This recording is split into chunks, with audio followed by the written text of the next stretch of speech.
ಈ ಅಮ್ಮನೇ ಇಲ್ಲ, ಈ ಅಮ್ಮನೇ ಬಿಟ್ಟೋಗ್ಬಿಟ್ಟಿದ್ದಾಳೆ, ಬನ್ನಿ ಮಂಕಳಮ್ಮ ಇದುವೇ ಇಲ್ಲ, ಸುಳ್ಳು ಇದು. ಇನ್ ಕೆಲವರು ಬನ್ನಿ ಮಂಕಳಿನೇ ಅಲ್ಲ, ಇದು ಬೇರೆ ದೇವರು ಅನ್ನೋ ತರದಲ್ಲೆಲ್ಲ ನಮ್ಮ ಮೇಲೆ ವಾದ ಮಾಡಿ ಎಲ್ಲ ನಡೆಸ್ಕೊಂಡಿದ್ದಾರೆ. ಆದ್ರೆ ಅವ್ರಿಗೆಲ್ಲ ಅರ್ಥ ಆಗಿ ಸೂರ್ಯ ಚಂದ್ರ ಇರೋರ್ಗು ಆ ತಾಯಿ ಇರ್ತಾರೆ. ನಾವು ನೀವು ಕಾಲ್ಪನಿಕ, ನಮ್ಮ ಆಯಸ್ಸಿರೋರು ನಮ್ಮೊಂದು 50 ವರ್ಷನೋ 100 ವರ್ಷನೋ ಇರ್ತೀವೋ ಮುಗ್ದೋಗ್ತೀವಿ. ಆಗ ಸೂರ್ಯ ಚಂದ್ರ ಇರೋರು ಆ ಎಮ್ಮ ಇರ್ತಾಳೆ. ನಾವು ಏನೇ ಮಾಡಿದ್ರು ಆ ಎಮ್ಮನ್ ನಂಬಿ ಮಾಡ್ಬೇಕು.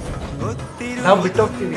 ನಾವಿವತ್ತು ಏನೇ ಇಷ್ಟೆಲ್ಲ ಅಭಿವೃದ್ಧಿ ಮಾಡಿ ಏನೇ ಮಾಡಿದ್ರು ಎಲ್ಲ ಇಲ್ಲೇ ಬಿಟ್ಟು ಹೋಗ್ಬೇಕು. ಯಾರು ಎತ್ಕೊಂಡು ಹೋಗೋದೇನಿಲ್ಲ ಅಲ್ವರ. ಯಾವ್ಯಾವ ರೀತಿ ಒಂದು ಅವಘಡಗಳಾಗಿದ್ದಾವೆ? ತುಂಬಾ ಜನ ತುಂಬಾ ಪ್ರಯತ್ನ ಪಟ್ಟು ಈ ಅಮ್ಮನ್ನ ನಮ್ಮನ್ನ ಕೆಟ್ಟ ರೀತಿಯಾಗಿ ಮಾತಾಡಿ ಕೆಟ್ಟ ತಪ್ಪುಗಳನ್ನ ಮಾಡಿಸಿ ಮುಜರಾಯಿಸುವಂತ ವ್ಯವಸ್ಥೆಗಳನ್ನ ಮಾಡಕ್ ಹೋಗಿ ಎಲ್ಲ ಮಾಡಿ ತುಂಬಾ ತೊಂದರೆಗಳು ಇದೆಲ್ಲ ಆಲ್ರೆಡಿ ಟ್ರೈ ಮಾಡ್ಬಿಟ್ಟಿದ್ದಾರೆ. ಬಹಳ ಸರಿ ಆಗೋದಿಲ್ಲ.